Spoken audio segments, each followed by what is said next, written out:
Bonjour et bienvenue dans l'entretien sur France 24. Notre invité aujourd'hui est Denis Shmyhal, Premier ministre ukrainien. Il nous rejoint depuis Kiev. Merci beaucoup d'être avec nous, Monsieur le Premier ministre. Merci beaucoup, cher Marc. Le président russe Vladimir Poutine a déclaré, je cite, que les attaques contre les infrastructures d'Ukraine allaient continuer et que la guerre allait durer. Êtes-vous d'accord avec cette analyse ou pensez-vous que l'Ukraine peut gagner la guerre dans quelques mois? Nous allons gagner cette guerre, c'est certain. Nous allons protéger notre pays, nos familles, notre souveraineté, notre démocratie, notre liberté aux frontières européennes. Ces attaques terroristes qui visent nos infrastructures civiles électriques, ce ne sont que des attentats commis par la Russie, par Poutine. Mais nous survivrons car le monde civilisé nous soutient. Et tous les pays civilisés nous soutiennent sur tous les plans, sur le plan militaire, sur le plan des sanctions, des finances. Et à présent, l'autre défi qui se pose, c'est l'énergie. Mais nous recevons des générateurs, des transformateurs et d'autres équipements électriques qui nous aideront à survivre en dépit de ces attaques terroristes. C'était justement ma question. Êtes-vous certain que l'Ukraine aura suffisamment d'électricité, de gaz et de carburant pour passer l'hiver face à ces attaques continues? La Russie semble évidemment avoir opté pour cette stratégie, en particulier pendant les mois d'hiver. En fait, nous avons suffisamment de réserves de gaz naturel, de charbon, et nous avons maintenant suffisamment de générateurs. L'année dernière, nous avons reçu plus de 3000 générateurs et à présent, nous en recevons de tous nos partenaires. Nous avons besoin de milliers de générateurs. Et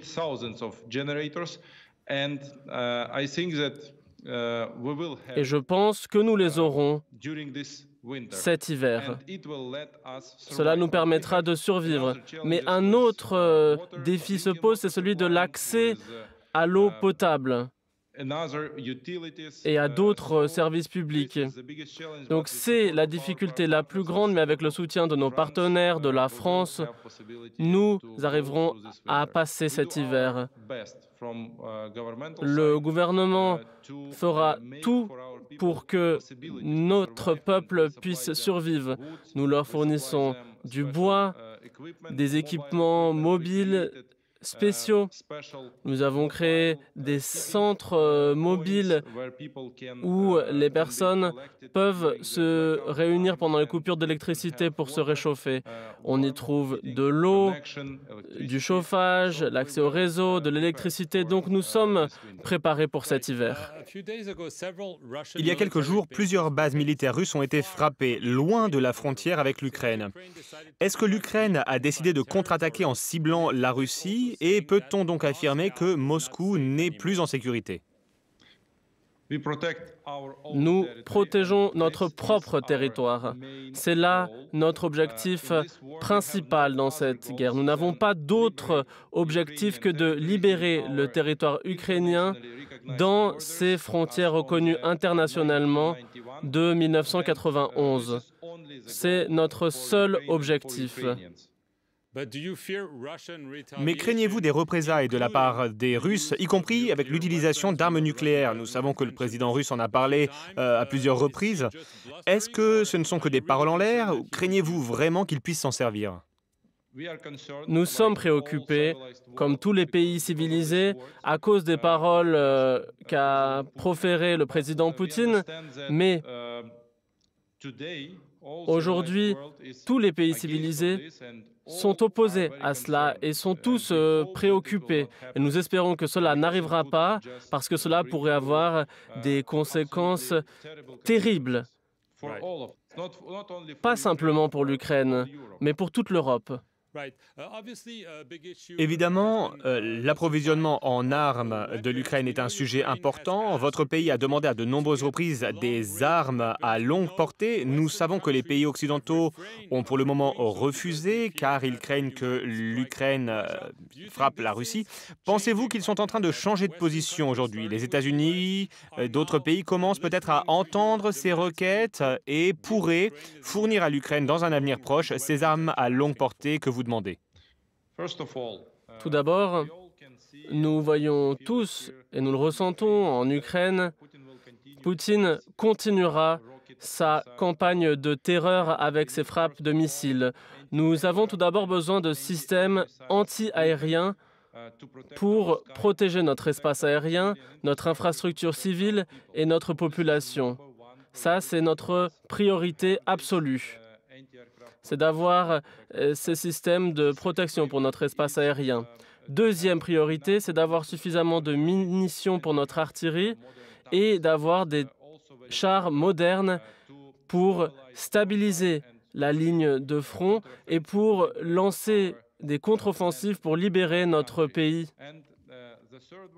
Troisième priorité, c'est d'avoir des équipements modernes. Nous devons libérer notre pays. Nous n'avons pas besoin d'équipements offensifs. Nous souhaitons protéger notre territoire. Et pour cela, nous avons besoin d'armement. Le président français a récemment souligné le besoin d'offrir à la Russie, je cite, des garanties pour sa sécurité le jour où la Russie rejoindra la table des négociations. Nous avons vu des réactions en Ukraine. Pensez-vous que le président français a eu tort d'évoquer des garanties de sécurité pour la Russie? Nous pensons que la meilleure garantie de sécurité pour la Russie, c'est d'arrêter la guerre, qu'il y ait un changement de régime et que l'on passe à une démocratie. C'est la meilleure garantie qui est entre les mains de la Russie. Les pays civilisés ne souhaitent pas attaquer la Russie et ne peuvent pas changer la Russie de l'intérieur et sa société. Donc tout d'abord, la Russie doit trouver ses garanties à l'intérieur de son propre pays. Nous pensons que la Russie doit mettre un terme à cette guerre et ensuite nous serons tous en sécurité. Nous avons parlé du nucléaire. Il y a un dossier nucléaire très préoccupant qui concerne la centrale de Zaporijia. C'est la plus grande centrale d'Europe. Nous savons que des combats ont lieu aux alentours et beaucoup craignent une catastrophe nucléaire. Est-ce que c'est un scénario auquel vous pensez toujours? Malheureusement, Zaporijia est encore occupé par les Russes. Ils y commettent des actes terribles, nous le savons tous. Donc, nous apprécions les intentions, les efforts du président Macron aux côtés du secrétaire général de l'Agence internationale de l'énergie atomique, M. Grossi, qui cherche à tout faire pour démilitariser la centrale de Zaporijia ainsi qu'un territoire de 30 km autour de cette centrale afin de sécuriser cette zone, car il y a des chars d'artillerie. Les terroristes russes sont encore là-bas et ça, c'est la plus grande difficulté.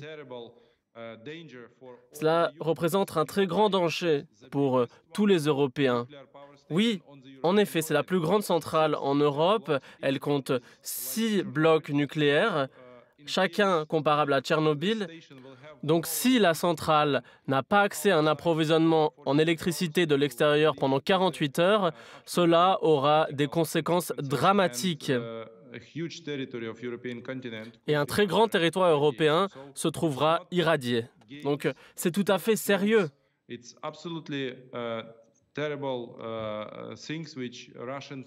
Les Russes pourraient faire des choses terribles sur cette centrale. Nous leur demandons donc de quitter cette centrale, de créer une zone démilitarisée. Le président Macron conduit ces efforts aux côtés de M. Grossi. Donc j'espère que nous aurons une rencontre productive et qu'ils nous aideront sur cette affaire. Une conférence sur l'Ukraine va bientôt être organisée à Paris. Nous savons que le soutien financier est capital. La Hongrie vient de bloquer l'approbation d'un nouveau paquet d'aide de l'Union européenne de 18 milliards d'euros pour l'Ukraine. J'imagine que vous comptez sur ces fonds. Qu'espérez-vous? Nous avons parlé d'armes, de fournitures d'énergie, mais il y a aussi le soutien financier. De combien avez-vous besoin et à quelle échéance? Nous avons besoin de 3 choses pour gagner. Tout d'abord, des armements. Deuxièmement, des sanctions. Troisièmement, des financements. Cette année, nous avons un déficit budgétaire d'environ 5 milliards de dollars par mois. L'année prochaine, nous allons réaliser de nombreuses coupes, notamment dans les dépenses sociales et même dans le domaine militaire et dans de nombreux autres. Et nous avons encore besoin d'argent et de soutien de la part de nos partenaires parce que notre budget pour l'année prochaine a été approuvé et il compte un déficit de 38 milliards d'euros. Nous devons donc négocier avec nos partenaires pour obtenir un soutien financier. Et nous remercions la Commission européenne qui a fait cette proposition de nous aider à hauteur de 18 milliards d'euros pour l'année prochaine. Nous espérons que les États-Unis approuveront une aide à hauteur de 10 milliards de dollars et nous coopérons avec le Fonds monétaire international. Nous espérons qu'il présentera un programme. En fait, nous avons un programme de suivi. Au premier trimestre, nous aurons une 3e source pour financer notre déficit budgétaire. Cela permettra de stabiliser notre situation macroéconomique et macrofinancière, parce que si l'économie n'est pas stable, nous ne pourrons pas gagner cette guerre, parce que nous ne pourrons pas remplir nos obligations sociales, payer les salaires des soldats. Cela déstabilisera notre pays et aura des conséquences terribles pour la guerre. Donc, les financements sont essentiels et nous remercions profondément la France pour son soutien macro-financier pour cette année et pour l'année prochaine. Merci beaucoup. Denis Shmyhal, merci beaucoup d'avoir participé à cet entretien sur France 24 depuis Kiev, en Ukraine, et merci à vous de l'avoir suivi.